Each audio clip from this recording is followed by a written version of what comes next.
So I thought I'd just give you a bit of an update on my current changes in my Homelab. As you probably know, if you are a regular viewer to my channel, I'm undergoing a bit of a refurb in my office. But what I've also always had is a second location for some of my switches and servers. Now previously that was in my loft. That did have a few challenges because i.e. when there was a scenario where for some reason the UPS didn't kick in, or I'd forgot to set a container or a VM to restart on boot, or even the actual C states of the device to return to the previous power state if anything went wrong, there were a few challenges and I had to go up the loft every time. So what I decided to do is, a little bit buoyed by watching a Hardware Haven YouTube video recently, was to re-establish my original plan when I bought this house 6 years ago of having a server rack in a cupboard. Now there are a few challenges with that. I think he mentioned it really well, where heat is a problem. This won't be a problem long term because what I will be doing is downsizing and depreciating some of this. So if you've ever watched any of my channel before, you'll probably recognise this. This was my budget TrueNAS monster in here.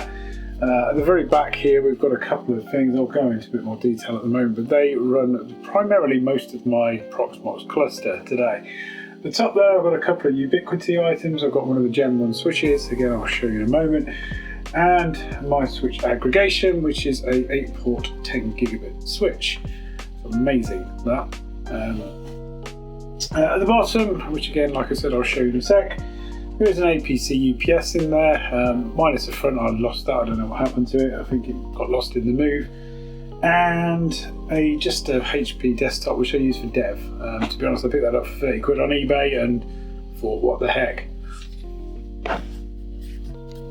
So yeah, as I was showing, this is the little side Homelab that I've got, or side cupboard. So at the top there, that's just a 6U comms cab with a couple of bits in. It does need a bit of a tidy up, to be honest. I've just thrown a lot of stuff here last minute. At the back there, I've got a Ryzen, I think it's a 5500U. I think it's like 8 cores, 16 threads, so that runs a few services. In the back there, I've got that Nook, which is the 12th gen. Avoid the USB there, that's basically was my very rudimental Proxmox backup at one point before I started using PPS again. On the side there is the Pi 3B that I recently just done a video on, this wonderful solution that basically makes the ability for me to label print from anywhere in the house wirelessly quite simple. As you can probably tell, this is an IKEA pegboard. I'm just in the middle of doing some of this, so sorry that I haven't cut off various bits.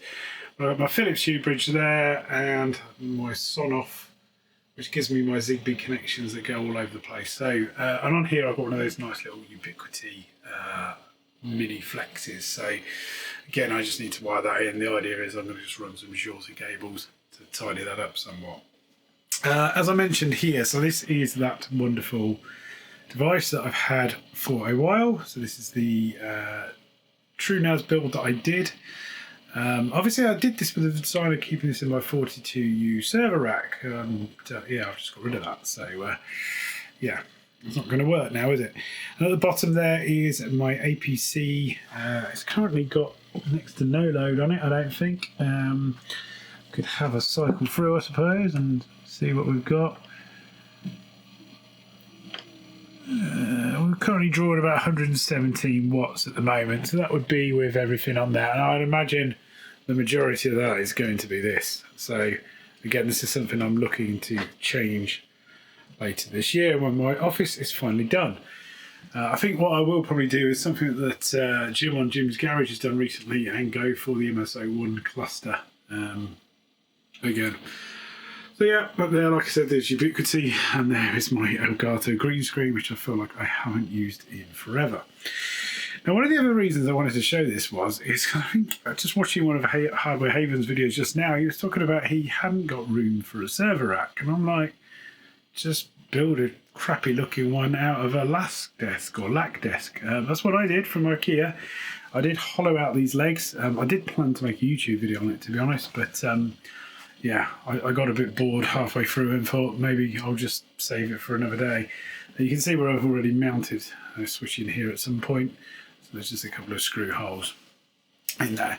So quite a lot more to put on there. It's whether I decide to add some more in there. And I will eventually be swapping out that switch as well because it's a really dated switch. I'll probably get a Pro Max in there or maybe an Enterprise. Potentially, I want the 2.5 gigahertz. As you see, I've got plenty of wall space here as well, so there's probably enough room for another pegboard there, to be honest. And yeah, maybe I'll see what else I can do. And then finally, this Aguera sensor, which again I featured a video not that long ago on one of those, just controls the Philips Hue, and that has no dark mode. Well, it does when the sensor runs out.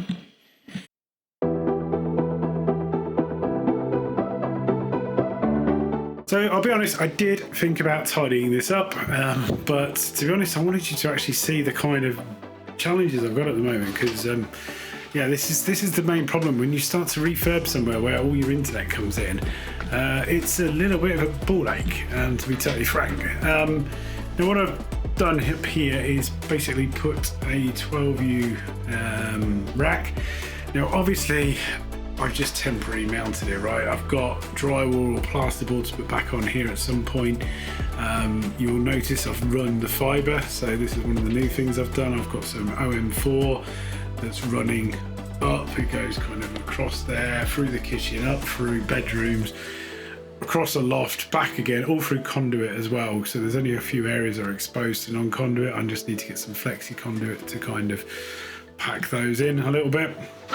And then what I'm planning to do is long term is have a 20U but more of an audio style cabinet. So I found a couple of nice ones. Now I want one in white. I'll be honest, the kind of direction I'm going on this area of the office space is going to be white. I know that's black now, and it's kind of, that's going to be the only couple of aesthetic things that's, you know, not quite right. I need to really work out what I'm going to do. Obviously when you've got a TV, they're black as well, so you know, unless I went for a Samsung frame, but I'll be honest, I've about had enough of Samsung stuff because they just can't stay connected to internet for some reason. So yeah, I really would like to stick with my LGs and the lot better tellies anyway. So you'll notice we put a socket in there just to make life easy. So the idea will be that's kind of ready to go.